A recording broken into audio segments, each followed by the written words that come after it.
you, Madam Chair. Ladies and gentlemen of the House, this planet is facing an energy crisis. The large population that the planet Earth currently supports is only possible thanks to the modern engineering infrastructure that we all enjoy. In research conducted during the Cold War, the Home Office estimated that in the event of the catastrophic failure of the UK's infrastructure, that being transport and energy, the British Isles would only be able to support 10 million people. Currently, the population of the UK alone is 60 million. This goes to indicate just how reliant our society is on energy. When we think of energy, our minds often go to images of light bulbs and TVs left on standby, and this is an unfortunate consequence of the environmentalist movement. I say unfortunate because this distracts us from the real factors in our energy use. In actual fact, electricity only makes up a small proportion of what each one of us uses. In research conducted by the Joule Centre in Manchester, they estimate that if a person's daily electricity energy was averaged out over the course of a day, it would amount to a continuous load of 670 watts. To put that into perspective to non-scientific people, that's equivalent to roughly 7 100-watt light bulbs burning night and day. But I say that electricity is only a small proportion. The other two big factors that keep us going throughout our lives are transport and heating. Our transport use throughout the day averages out at an equivalent load of 1500 watts, and heating around about 1600 watts. This is in the UK and Ireland. So what I would like to talk about today is this load we currently derive from fossil fuels, and of course some say we need to reduce reliance on fossil fuels because of climate change. But I'm saying whether you believe in climate change, if you're an environmentalist or a climate skeptic, doesn't matter. Either way, we're facing an energy crisis. The fossil fuels are going to run out, and we need alternatives. So, as I was saying, this equates to approximately 3,700 watts of load, and this is in the present day. Research conducted again by the Joule Centre in Manchester estimates that if the current trends continue, our energy use will peak at around about 4 kilowatts per person on average by 2020. Now, just to put that into perspective again, that would be equivalent to 40 100-watt light bulbs burning night and day for every single one of us in the audience.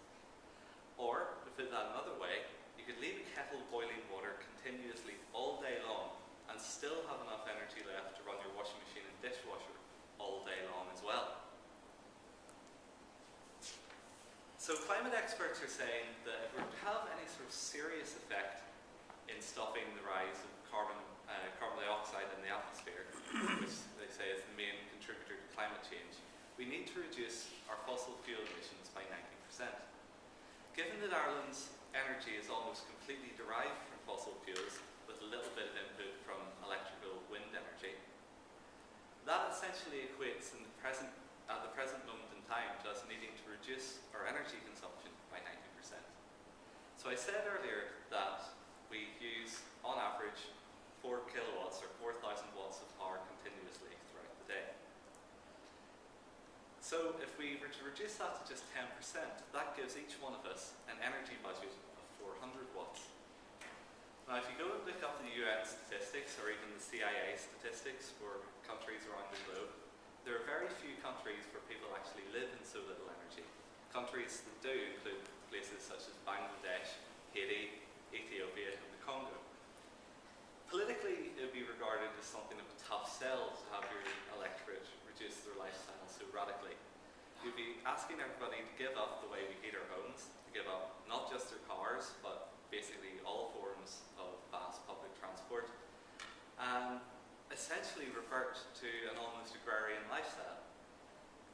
Fortunately, energy engineers have decided not to go down that road, and we have decided to look at alternatives. So in this country, the common belief is that the answer lies in wind energy. It's true, Ireland does have a very large wind resource, but contrary to popular belief, it doesn't blow all the time. Now, Ireland's wind resource has been described that we are so wind rich, we could be as wealthy as Saudi Arabia is oil rich. However, the problem remains, what do we do whenever it stops blowing wind? If we were to get all our energy from the wind, as a current political agenda would have you believe, what do we do on those occasions on a night that there's only a very calm breeze, but yet it's the cold dead of winter? Do we allow our lights to go out and our heating to stop? I don't think that that would really sell very well, and again, it comes back to the question of, is our goal to reduce our carbon emissions? Is our goal to find an alternative source of energy? Or are we just saying that we must, as a species, reduce our energy consumption? Well, as I said at the beginning, our society relies on energy. So either way, we'd be saying that if we have to reduce our energy consumption, we have to reduce our population. And this starts to get into very dangerous ethical territory. So what I would like to do is propose a solution to this, that conventional wisdom would suggest that the unreliability of wind energy be matched by a controllable source of generation. Traditionally in Ireland, these have been coal, oil and gas, and a little bit of peat as well. However, given the consequences of burning all of these fossil fuels, we need something else. The solution lies in interconnection. Although economically, if Ireland was to rely almost entirely on wind energy and only balance the rare occasions that were short in wind with fossil fuels, the economics of that would push the fossil power stations out of business. But through interconnection with the network of Great Britain and the continental network, we can start to address those economic problems by having a system whereby we can sell wind energy when we have an abundance of it to the